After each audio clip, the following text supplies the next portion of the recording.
আসসালামু আলাইকুম। আমন্ত্রণ জানাচ্ছি জাগো ফুটবলে। আপনাদের সাথে আছি মমতাজ শাহিন রুম্পা। শুরুতেই জানাবো আপডেট। মেসিদের নিয়ে অপপ্রচার, মানহানির মামলায় যাবে আর্জেন্টিনা। নভেম্বরে কি মাঠে গড়াচ্ছে স্পেন আর্জেন্টিনা ফিনালিসিমা?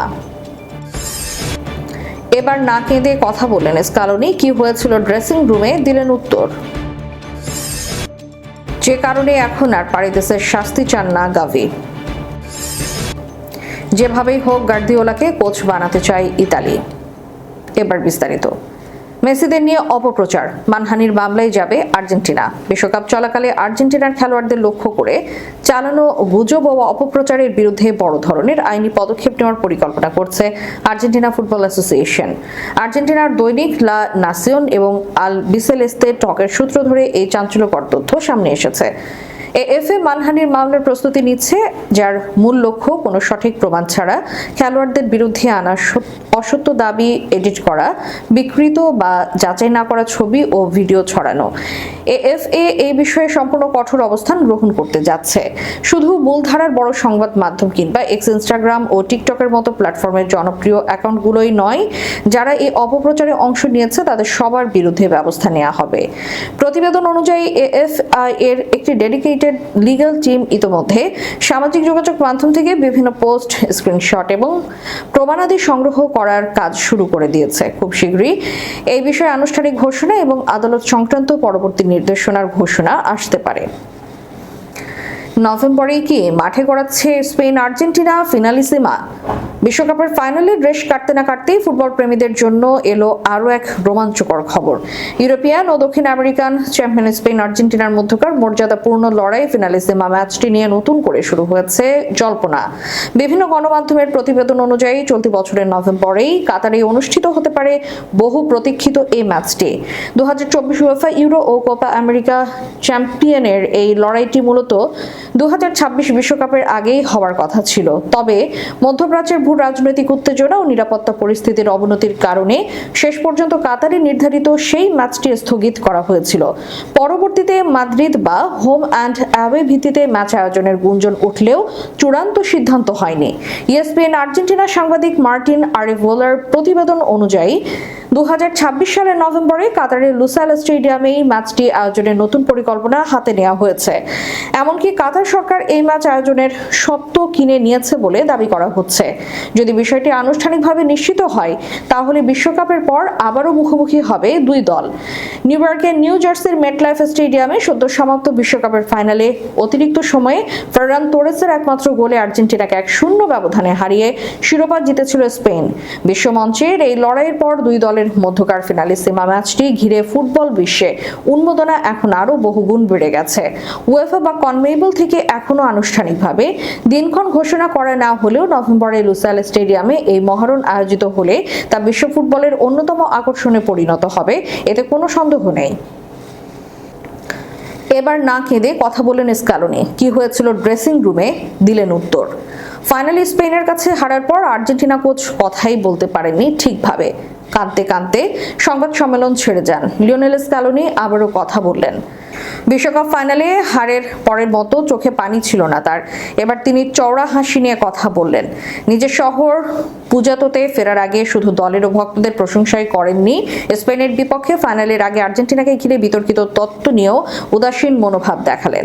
স্কালোনি গাড়ি থামাতেই জানালার দিকে সাংবাদিকদের ঢেউ উঠেছিল। ফাইনালের আগে সতীর্থদের উদ্দেশ্যে মেসির কিছু কথাবার্তা ড্রেসিং রুমে অস্থিরতার গুঞ্জন তুলেছে।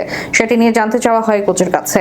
দলের সার্বিক পারফরমেন্স সম্পর্কেও তার মত জানতে চান সাংবাদিকরা। স্কালোনি সাফ জানিয়ে দেন, আমি সোশ্যাল মিডিয়া দেখি না, আমি কিছু জানি না, আপনারা কি বলছেন সেটা সম্পর্কে আমার ধারণা নেই। তার উত্তরটা বিনয়ী ছিল, কিন্তু এতটাই দৃঢ় ছিল যে কোনো বিতর্ক বা সন্দেহ শুরুতেই প্রত্যাখ্যান করে দিলেন।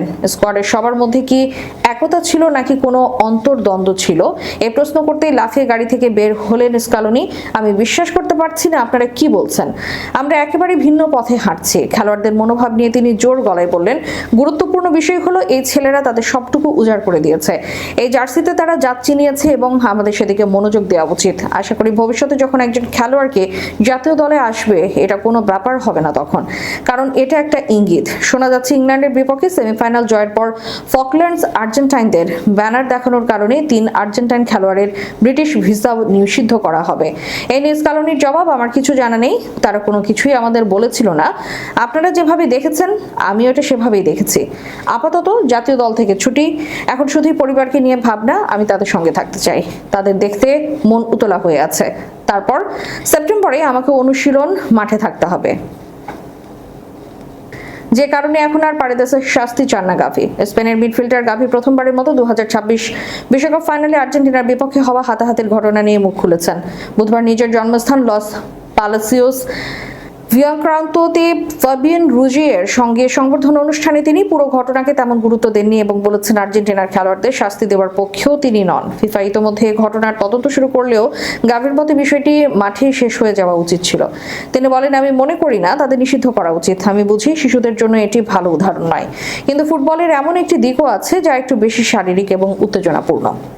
তিনি আরো যোগ করেন, আমার কাছে সবচেয়ে যৌক্তিক বিষয় হতো ম্যাচ চলাকালীনই তাকে লাল কার্ড দেখিয়ে বিষয়টি সেখানেই শেষ করা, কিন্তু শেষ পর্যন্ত এটা ফুটবলেরই অংশ আর এমনটা কখনো কখনো হবেই। নিউ জার্সির স্টেডিয়ামে স্পেনের বিশ্বকাপ জয়ের পর উদযাপনের সময় দুই দলের খেলোয়াড়দের মধ্যে বড় ধরনের সংঘর্ষ হয়ে বাধে। ঘটনার সূচনা হয় যখন আর্জেন্টিনার ডিফেন্ডার নাহুয়েল মলিনা উদযাপন করতে ছুটে আসে স্পেনের মিডফিল্ডার রদ্রির সঙ্গে ধাক্কা খান। বোরহা ইগলেসিয়াস এবং এরিক গার্সিয়া দ্রুত মলিনার দিকে এগিয়ে যান। এরপর পরিস্থিতি আরো উত্তপ্ত হয়ে ওঠে। মলিনা সরে গেলেও লিয়ান্দ্রো পারেদেস দৌড়ে এসে এরিক গার্সিয়াকে ধাক্কা দেন। বেঞ্চ থেকে উঠে আসা গাভিও ঘটনায় জড়িয়ে পড়েন। অভিযোগ অনুযায়ী পারেদেস এবং থিয়াগো আলমাদা তাকে ধাক্কাধাক্কি করেন। এক পর্যায়ে পারেদেসের গাভির গলা চেপে ধরে তাকে মাটিতে ফেলে দেওয়ার চেষ্টা করেন। পরে আর্জেন্টিনার কোচিং স্টাফের সদস্য ওয়াল্টার স্যামুয়েল এবং দুই দলের অন্যান্য খেলোয়াড়রা এগিয়ে এসে পরিস্থিতি শান্ত করেন। যদিও ফিফা এই ঘটনার তদন্ত চালিয়ে যাচ্ছে, গাভির অবস্থান স্পষ্ট। তার মতে ম্যাচের উত্তেজনা এমন ঘটনা ঘটতেই পারে এবং ম্যাচ চলাকালীন শাস্তি দিলেই সেটা যথেষ্ট হতো। যেভাবেই হোক গার্দিওলাকে কোচ বানাতে চায় ইতালি। ইতালির জাতীয় দলের নতুন কোচ হিসেবে পেপ গার্দিওলাকে নিয়োগ দিতে জোর প্রচেষ্টা চালাচ্ছে ইতালিয়ান ফুটবল ফেডারেশন। ফেডারেশনের সভাপতি জিওভানি মালাগো প্রথমবারের মতো নিশ্চিত করেছেন গার্দিওলার সঙ্গে আনুষ্ঠানিক আলোচনা চলছে এবং এই চুক্তি বাস্তবায়নের জন্য আর্থিক বিষয় সহ কিছু ক্ষেত্রে বিশেষ ছাড়ও দেওয়া হচ্ছে। মালাগো জানান, জাতীয় দলের পরিচালক পাওলো মালদিনি এবং তার উপদেষ্টা লিওনার্দো এই আলোচনা পরিচালনা করছেন। তিনি ক্রোনাশে ইউটিউব চ্যানেলকে বলেছে, ব্যতিক্রম করা হয়েছে বিশেষ করে এমন একটি নামের ক্ষেত্রে যিনি এই মুহূর্তে সবচেয়ে বেশি আলোচনায়, পেপ গার্দিওলা। কিছু স্পষ্ট কারণেই আমরা বিশেষ ছাড় দিয়েছি, যদিও সেগুলো এখন প্রকাশ করতে চাই না। তবে এটাও নিশ্চিত নয় যে শেষ পর্যন্ত চুক্তিটি সম্পন্ন হবে। গার্দিওলাকে দলে ফেরানো যে সহজ হবে না সেটাও স্বীকার করেছেন। তাই ফেডারেশন একই সঙ্গে আরো কয়েকজন সম্ভাব্য প্রার্থীর সঙ্গেও যোগাযোগ রাখছে। পিরলো এবং রবার্তো মার্চিনি কোচ হওয়ার সম্ভাবনা তালিকায় রয়েছে, তবে এই দুজনের একমাত্র বিকল্প নন। তিনি বলেন, আমার বিশ্বাস গার্দিওলার সঙ্গে আলোচনা শুরু করা এবং তা চালিয়ে যাওয়া গুরুত্বপূর্ণ। এতে অন্য প্রার্থীদের প্রতি কোনো অসম্মান দেখানো হয়নি, কারণ তাদের সঙ্গেও ইতিমধ্যে কথা শুরু হয়েছে। পরে হয়তো আমরা এমন কাউকে বেছে নিতে পারি যিনি তুলনামূলকভাবে নতুন প্রজন্মের কোচ। বিষয়টি পুরোপুরি দৃষ্টিভঙ্গির উপর নির্ভর করে। ইতালি 2018, 22 এবং 26-এ টানা 3টি বিশ্বকাপে খেলতে ব্যর্থ হয়েছে। সর্বশেষ 2026 বিশ্বকাপের বাছাই পর্বে বসনিয়ার কাছে টাই ব্রেকারে 4-1 ব্যবধানে হেরে বিদায় নেওয়ার পর ফেডারেশনে বড় ধরনের পুনর্গঠনের পথে হাঁটছে। এই প্রেক্ষাপটে গার্দিওলাকে ইতালির ফুটবলের সবচেয়ে বড় স্বপ্ন হিসেবে দেখা হচ্ছে। ম্যানচেস্টার সিটির দায়িত্বে টানা 10 বছর কাটানোর পর তিনি বিশ্রামে যাওয়ার সম্ভাবনা তৈরি হয়েছে। পাশাপাশি খেলোয়াড়ি জীবনে রোমা ও ব্রেসের হয়ে খেলার সুবাদে ইতালিয়ান ফুটবলের সঙ্গে তার দীর্ঘদিনের সম্পর্কও রয়েছে। শেষ করার পূর্বে সংবাদ শিরোনামগুলো জানিয়ে দিব আরো একবার। মেসিদের নিয়ে অপপ্রচার, মানহানির মামলায় যাবে আর্জেন্টিনা। নভেম্বরে কি মাঠে গড়াচ্ছে স্পেন আর্জেন্টিনা ফিনালিসিমা। এবার না কেঁদে কথা বললেন স্কালোনি, কি হয়েছিল ড্রেসিং রুমে দিলেন উত্তর। যে কারণে এখন আর পারেদেসের শাস্তি চান না গাভি। যেভাবেই হোক গার্দিওলাকে কোচ বানাতে চায় ইতালি। এতক্ষণ আমাদের সাথে থাকার জন্য ধন্যবাদ। আল্লাহ হাফেজ।